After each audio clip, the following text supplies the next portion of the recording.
pirmojo Lietuvos valstybės prezidento biusto atidengimo ceremoniją kviečiame pradėti Ukmergės rajono savivaldybės merą Darių Varną.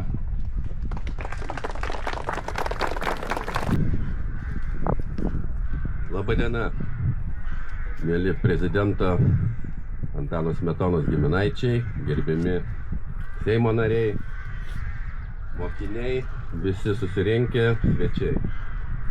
Antanas Smetona tai ne tik prezidentas.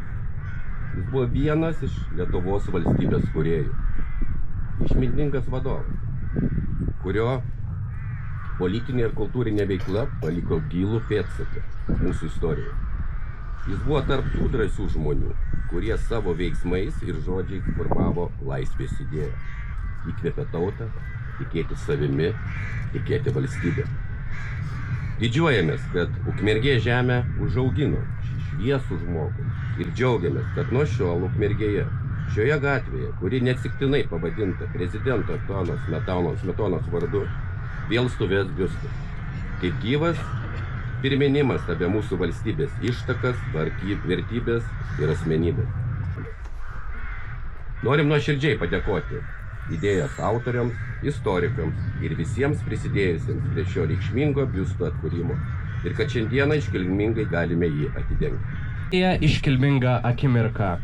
Kviečiu Ukmergės rajono savivaldybės merą Darių Varną ir skulptorių Rolandą Šmitą atidengti pirmojo Lietuvos valstybės prezidento Antano Smetonos biustą.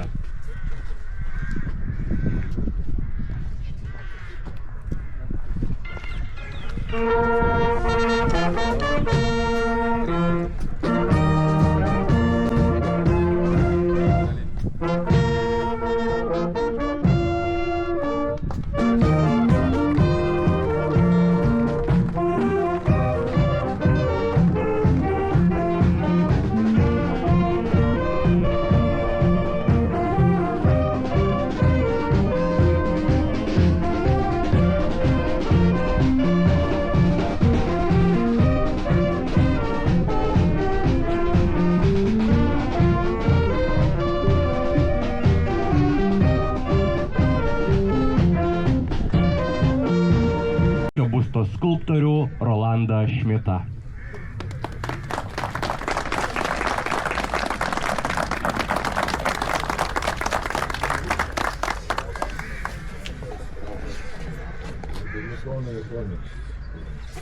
Džiaugiuosi kartu su jumis, kad prezidentas Antanas Smetona, įveikiant visas kliūtis, pagaliau sugrįžo į Ukmergę. Taip pat džiaugiuosi, kad savivaldybėje atsirado politinė valia, kuri priėmė sprendimą atstatyti prezidento Antano Smetonos biustą, kuris buvo sunaikintas sovietmečiu. Gerbiamieji, su džiaugsmu jums noriu pristatyti ir prie mikrofono pakviesti prezidento Antano Smetonos giminaitę Sigutę Smetonaitę.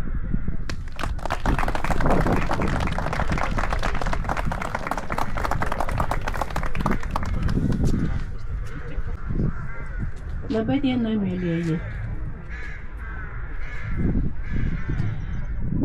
Norisi daug ką pasakyti, bet gal pradėsiu nuo to, kad šiandien labai malonu prisiminti mūsų Antaną Smetoną, kuris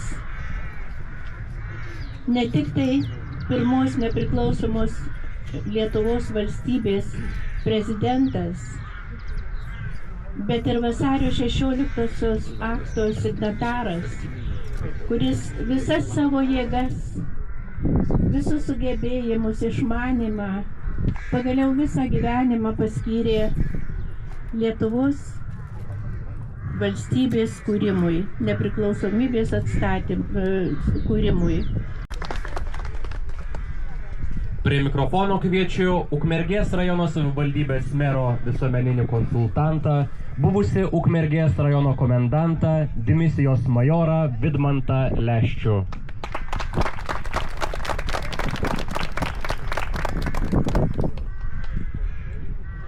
Gerbimieji,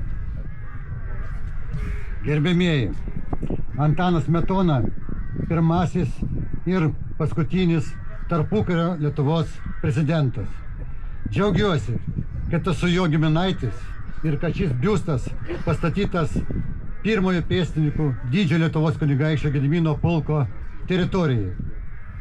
Smetona prezidentas ir tuo pačiu ginkluotojų pajėgų vadas rūpinosi, kad būtų Ukmergėje pastatytos kareivinės, modernios kareivinės. Deja, iki šių dienų išliko tik tai vienas pastatas ir ukmergiečiai jį žino kaip siuvimo fabrikas Vilkma. Sieksiu, kad pirmo pėstininkų pulko atminimas būtų įamžintas stendų su nuotraukomis ir pastatytas buvusio pirmojo pėstininkų pulko 1 bataliono kareivinių vietoje. Tai 30 metrų nuo šitos gatvės. Pasisakymą baigiau.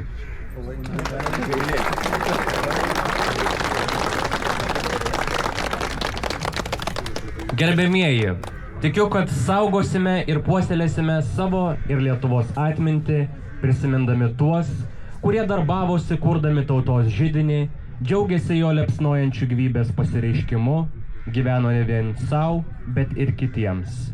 Daina Ulioj bitela. Dainą atlieka Daiva ir Kazimieras Šermukšniai. Žalias žarinės, tai graži pieva, balti dobilai, žydi prie kalnelio, balti dobilai, žydi prie kalnelio, ežerai banguoja, sraunios upės ūžia, vėjelis lakiodams lendrelę siūbuoja. Leiskite renginį pabaigti Lietuvos prezidento Antano Smetonos pasakytais žodžiais, neprarandančiais aktualumo ir šiandien. Praeities dvasia ir praeities aukos įgalino mus atkurti savo nepriklausomą valstybę, o tos praeities ir šių dienų junginys mus turi paskatinti Lietuvos ateitį kurti taip, kad ji būtų gaji, ištverminga ir atspari prieš visokius pavojus ir netikėtumus. Jūs galingi jūsų laukiančio darbo pažinimu, galingi pasiryžimu darbuotis, galingi savo pasitikėjimu, nesustokite, neišsigąskite ir nenusivilkite patys savimi.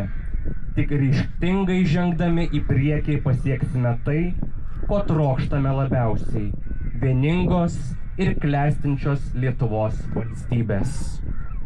Dėkojame renginyje dalyvavusiam Ukmergės meno mokyklos pučiamųjų instrumentų orkestrui ir jo vadovui Ričardui Kamarauskui, Daivos ir Kazimiero Šermukšnių duetui ir visiems susirinkusiems.